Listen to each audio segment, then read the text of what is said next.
les conséquences du changement climatique. L'Ardèche est soumise à des sécheresses de plus en plus sévères qui entraînent des restrictions de la consommation d'eau. À l'été 2022, il était, à certains endroits, formellement interdit de laver sa voiture, d'arroser son jardin ou son potager. Quant au plaisir de se rafraîchir dans les nombreuses rivières du département, il est chaque jour davantage contrarié par l'assèchement de la plupart des cours d'eau. En mai 2022, leur niveau était inférieur de 15 cm au normal de saison, et à de nombreux endroits, chers à mes souvenirs d'enfance, l'eau était croupie dès le printemps. Ce même été, après 3 canicules et une sécheresse historique, des incendies ont ravagé une partie de la région, à quelques kilomètres de la maison où j'ai grandi.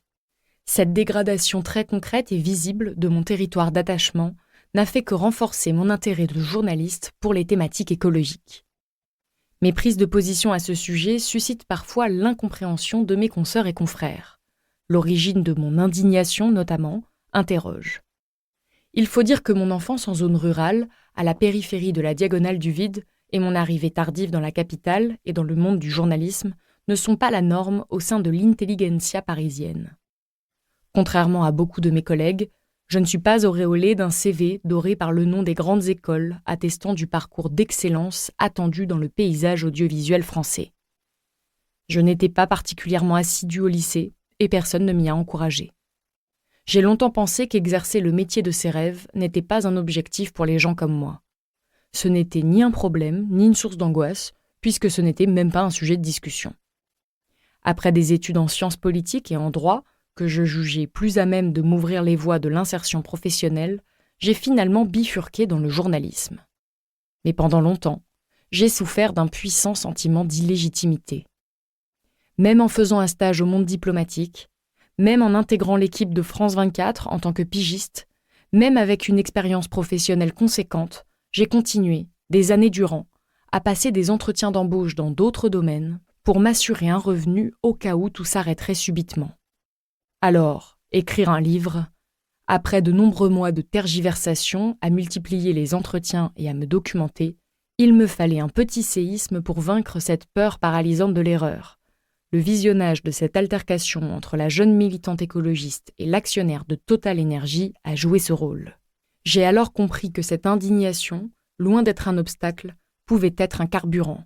Plutôt que de grommeler dans mon coin sur le sort réservé aux jeunes, j'ai voulu le raconter avec mes mots. Introduction. En débutant ce livre, je me suis demandé si je faisais encore partie de la jeunesse. Je ne me sens pas encore suffisamment âgée pour ne plus en être, mais je me considère en même temps comme une adulte, ce qui, aux yeux de certains, me fait déjà passer de l'autre côté de la barrière des ni vieux ni jeunes.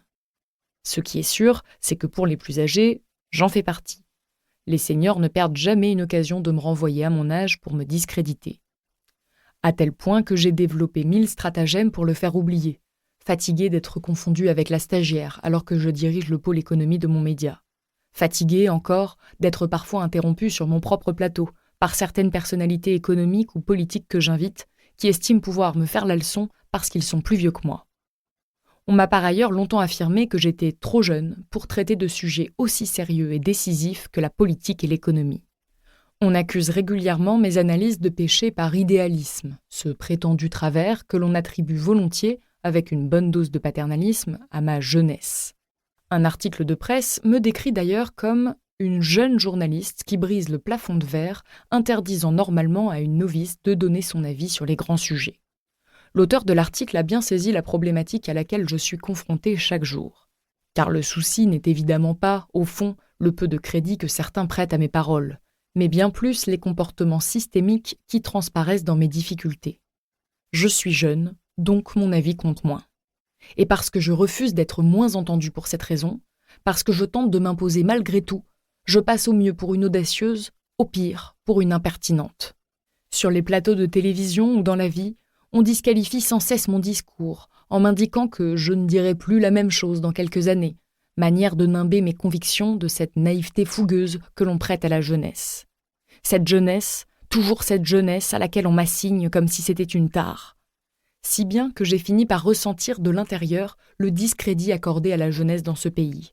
De là, il n'y avait qu'un pas pour comprendre combien l'émergence de voix plus jeunes en France était rendue délicate, notamment dans